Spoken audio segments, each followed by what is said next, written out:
Hi guys, Alexander Dunlop here. I am a guide and teacher of life, and I want to share with you my perspective on Brett Kavanaugh and what is happening to him right now. And I'm going to be talking to you from the point of view of the Book of Life, which is the ancient book of knowledge that was hidden in plain sight as a deck of 52 playing cards. How can we utilize this tool to cut through the polarization that we're confronted by? Right? The left versus the right, Republican versus Democrat, he said, she said. How do we cut through that to see what's really going on? Fortunately, we do have a non-muggle toolkit, a mathematical toolkit, a magical toolkit. Keep in mind that, as Arthur Clarke said, any sufficiently advanced technology is indistinguishable from magic.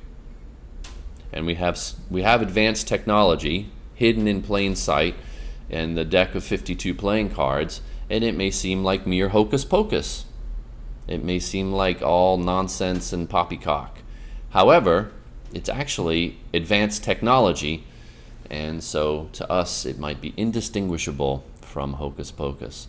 But we're going to utilize this advanced technology to help us understand exactly what's going on here.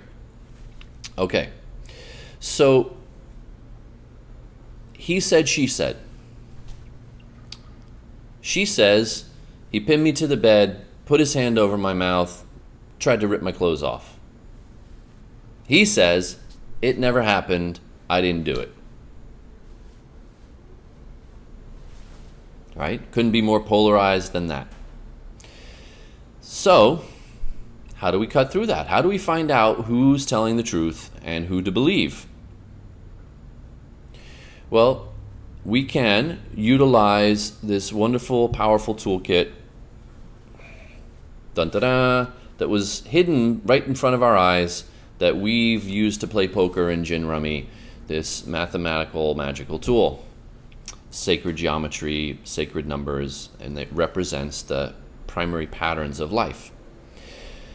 So in the patterning from this deck, Brett Kavanaugh is born to play the King of Diamonds, and that's very significant. And if you know what that means, then you already know where I might be going with this insight, because the King of Diamonds is famously the one-eyed king. You see it there? The one-eyed king. This is an archetypal pattern that Brett Kavanaugh is playing out. And this archetypal symbol represents an energy vibration that he is incarnated into, let's say. Like, this is his energy body. And he plays this energy out. And he can choose how he wants to play it. The King of Diamonds is depicted as a one-eyed king because there can be two sides to the king. And he may only show one side, and he may hide his other side. The one-eyed representation can also symbolize a target acquisition, like I am going to go for what I want and nothing's going to stop me, which could indicate an abuse of power, right? Controlling, domineering, that kind of behavior. Notice the King of Diamonds too is depicted with a battle axe behind him. He will chop that battle axe down if need be to get what he wants. Now, this is all behavior that Brett Kavanaugh stands accused of. Behavior that is typical, unfortunately, of the low vibration of the King of Diamonds. There is a high expression of the King of Diamonds, as there is for any of these patterns. And the high expression of the King of Diamonds is to be a master, to be an authority, to be a leader, to be the one that others look to for direction and guidance, to be the one who can build the kingdom, the wise king. And it would make Brett Kavanaugh eminently qualified to be a Supreme Court justice, to be born to play this energy. However, there are two sides to him, as I'm saying, because there are, in fact, two sides to this archetypal pattern. This one, this king of all the 52, is more likely than any of the other patterns to have two sides. to have a light side and a dark side. And that's what we see when anyone is born to play this pattern. And it's what is coming out now about Brett Kavanaugh, that he may very well have a dark side. At least that's what he stands accused of, right? Now, the thing about someone born to play the King of Diamonds is their adaptive strategy may very well be denial. Turn a blind eye. Just block it out as if it never happened. I don't see it, doesn't exist, didn't happen. That's often the adaptive strategy of someone born to play the King of Diamonds. And again, that's what we see going on right now with Brett Kavanaugh's behavior. So what I'm seeing, and I'm sharing with you now, is that he is playing out a classic example of a low expression of a King of Diamonds. He also, of course, is an eminently qualified legal scholar and master and authority of his craft, which would be the high side of the King of Diamonds. But there's both. And it's interesting, of course, that he has these two sides, and there are two sides to this debate, and it's a polarized debate. But in fact, it's both. And what it means for me, as I sit in my own perspective, let's say, is that if you were to ask me, who do I believe? Do I believe her or do I believe him? Knowing his cards to play, I know that he's very capable of doing exactly what she says that he did. And that would lead me to believe her, because what she's describing is behavior that is archetypal, is very common, not always, but very common and very likely with someone born to play the King of Diamonds. So that's the rub to me, is that she is laying out a picture that tracks really well, layers on really cleanly and closely with the low side of the King of Diamonds behavior. And that would lead me to believe that her testimony is credible and believable. So that's how I see it. Now, what is the opportunity here? And that's always how I look at it, is what is the opportunity here? What's the lesson here?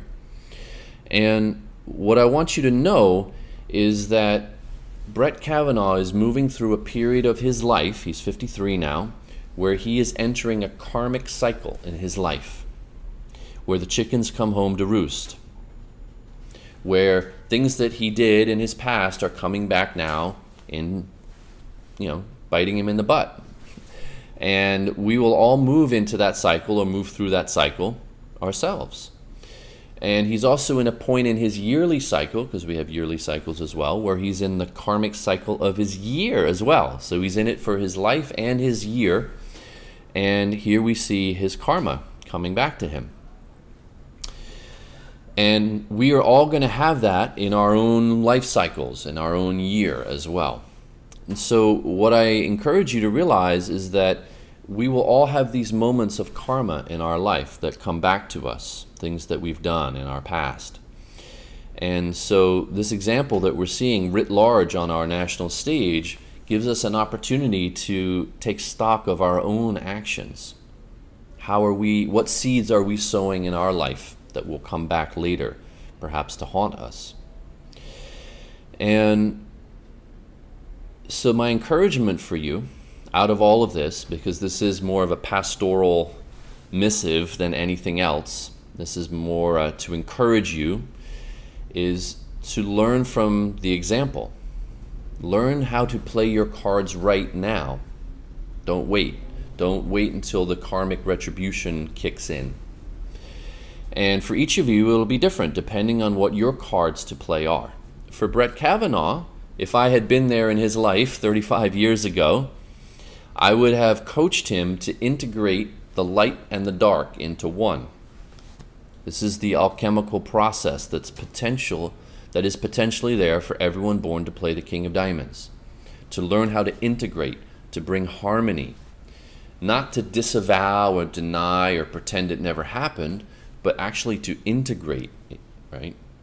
And that means a lot of things, but briefly it would mean, for example, if he's got these sexual drives and instincts, not to bury them within himself and avoid them, and in Roman Catholic guilt pretend like they don't exist, or I don't want to acknowledge that, and then when he gets drunk it pops out of him, right, in an uncontrollable way.